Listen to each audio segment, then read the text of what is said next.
নমস্কার বন্ধুরা, day with সুমনের আইটি ব্লগ তোমাদের স্বাগত জানাই। এই কঠিন ঠান্ডার মধ্যে তোমরা বুঝতে পারছো বাইরে যাওয়া কতটা কঠিন। তাই কদিন আমি বাইরে বেরোতে এসেছিলাম, তাও ঠান্ডা সহ্য করেও।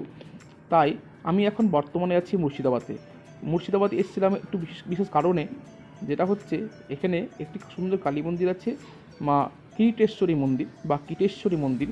খুবই সুন্দর জায়গাটি, এত শান্ত পরিবেশ, সত্যি খুব ভালো লেগেছিলো এখানে এসে। আর তোমাদেরকে একটা কথা বলে রাখি, এই ঠান্ডার মধ্যে কিন্তু সকাল সকাল এসেছিলাম আমি আর জামাইবাবু, সকাল সকাল এসেছিলাম, তাই একটু ফাঁকা ছিল।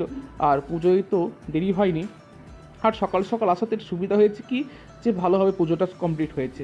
আর সত্যি জায়গাটা খুব সুন্দর, আর পুজো দিয়ে সত্যি মনটা এতটা হালকা হয়েছে যে অনেক দিন কোনো মন্দিরে যেতে পারিনি, তাই এতদিন পর মন্দিরে এসে সত্যি খুব ভালো লেগেছে। আর পুজোটা দিয়েও অনেকটা মন হালকা হয়েছে। আর বছরে প্রথম পুজো দিলাম, তাহলে মোটামুটি বছরটা হয়তো ভালো যাবে, মায়ের কাছে এটাই কামনা করেছি। সত্যি খুব ভালো জায়গা। আর এটা হচ্ছে কীটেশ্বরী মায়ের গুপ্ত মন্দির, বেশি দূর না, ওখান থেকে খুব কাছে।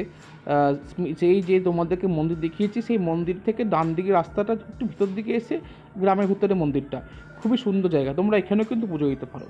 আর বাড়ি যাওয়ার পথে এসে পড়েছিলাম ডাহাপাড়ার ধাম। ওই একই রাস্তায় তোমরা তিনটা জায়গা কিন্তু একই রাস্তাতেই ঘুরতে পারো। ডাহাপাড়া ধামটা সত্যি খুব সুন্দর জায়গা, এত সুন্দর শান্ত পরিবেশ, চারদিকটা সত্যি খুব ভালো। আর চারদিকে নাম কীর্তন, সত্যি খুবই শান্ত পরিবেশ। আর এখানে ফুলের বাগানটা সত্যি দারুণ, কিন্তু তোমাদেরকে অবশ্যই দেখো, ফুলের বাগানটা দেখো। এই ফুলের বাগান দেখতে পাচ্ছ, কি সুন্দর ফুলের বাগান, চারিদিকে গোলাপ ফুল একদম। আর শীতের সময় বুঝতে পারছো, ফুল কিন্তু চারিদিকে খুব সুন্দর লাগে।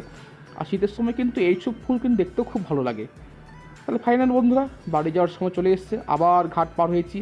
ঘাট পাড়ে ওপার যাবো, ওপার থেকে আবার বাইকে করে বাড়ি চলে যাব। আর ব্লগটি দেখার জন্য সত্যি খুব তোমাদেরকে ধন্যবাদ। অনেকদিন পর ব্লগ বানিয়েছি, একটু অসুবিধা হয়েছে। আর চেষ্টা করছি এবছর কন্টিনিউ ব্লগ আপলোড করার। আর তোমরা কন্টিনিউ সাপোর্ট করে